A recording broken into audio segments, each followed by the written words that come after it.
clean the weld, and roll this shape here, all right?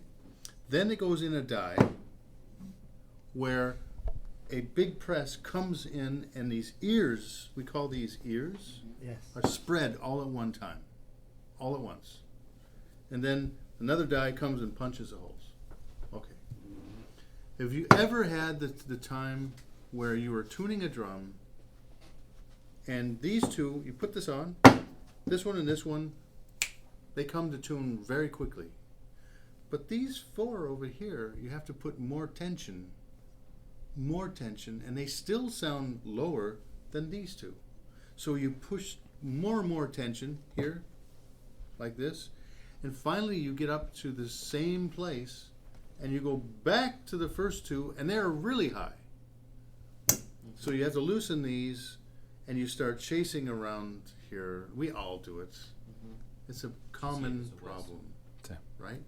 That's because we are convinced that the drum head is riding in this channel, right? That's where it's supposed to be. Yeah. In reality, when these ears are spread out, there are distortions. A little distortion, big distortion, medium distortion, no distortion, big distortion. So in reality, your drum head is riding in these uneven surfaces, which creates this problem right here. Sono delle piccole imperfezioni comunque e sempre che sono proprio della natura della costruzione. E questo nuovo sistema in pratica dove va Adesso comunque a Cerchi. migliorare il centro e il bordo della pelle? Adesso Cerchi. So, I understood this, and I went outside and I started looking at all of the counter hoops. I started feeling, touching, and they were all different. Every one was different, okay? And I was like shocked, because I never thought about it before.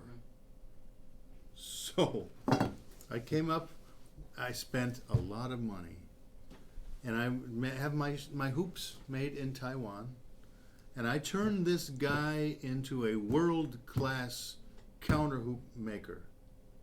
And he spent some money, I spent some money. Together we came up with 150-ton machine. That's a lot of weight. That's a shitload of weight. And once we spread the ears, we take it out of that die, move it to the next one, put it in, and 150 tons comes, boom! And I mean, it flattens them out. It is flat. And they behave. Then we punch the holes. Now, here is a good example of someplace I really truly want to go. The drums that are in boxes at your place have this. But I want to show you how different. I'll use this piece of metal here. This is steel. Pretty gone. Nice. Time for dinner. Ship's bell. Yes. Right?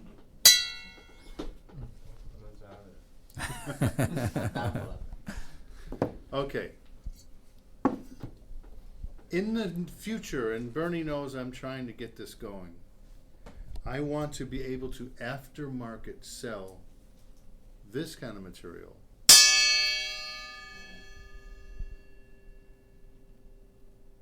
Sounds different. Yeah, just a little. We could go have lunch, come back, you know, Sound. Ancora sto suonando. and listen. That goes a long time. This is brass.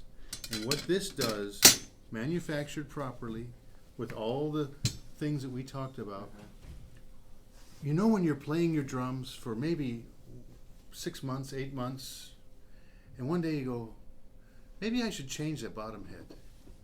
And you change the bottom head, all this life comes back to your drums. It's a remarkable, that's the experience you have with brass counter hoops.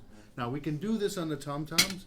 On snare drums, because you play rim shots all the time, it's dangerous. But on the tom-toms, let me tell you, this will make your drums sound so much more alive. Because don't forget, this is a very big part of this instrument right here.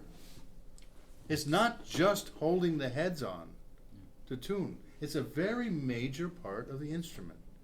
And it's vibrating with this instrument.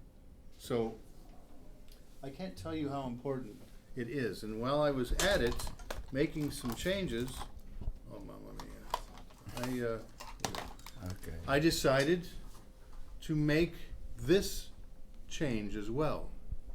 This, with the flat ears, makes for what we call the true hoop. And it is very, very closely manufactured, very difficult to do, but it puts that degree of strength around that top bead.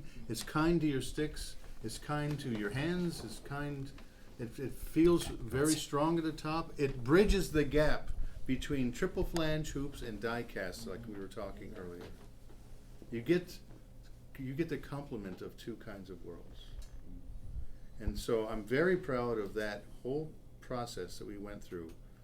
And believe me, it was expensive and it was long journey to get to that place. But I didn't feel that not enough people paid attention to the counter hoop. Counter hoop should get more attention like we did here. And the results were fantastic. Have you tried them? Yes, yes. I think they're really, you know, and we should be able through Geva, when we get caught up in the future, is to aftermarket.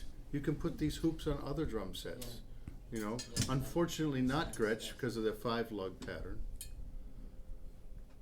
Those naughty boys.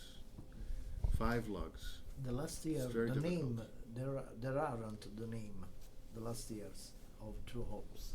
You Now, mean on the side? yes, Yeah, I know. It's new. I have a set VLP Doesn't have it with on the there. news, but no the name Not the True name. Hopes. I kept tweaking it little by little, you know. And now I have true hoop, brass true hoops. Ah. So they can go 2 different ways. So, yes, you want to see? Okay. He can't speak.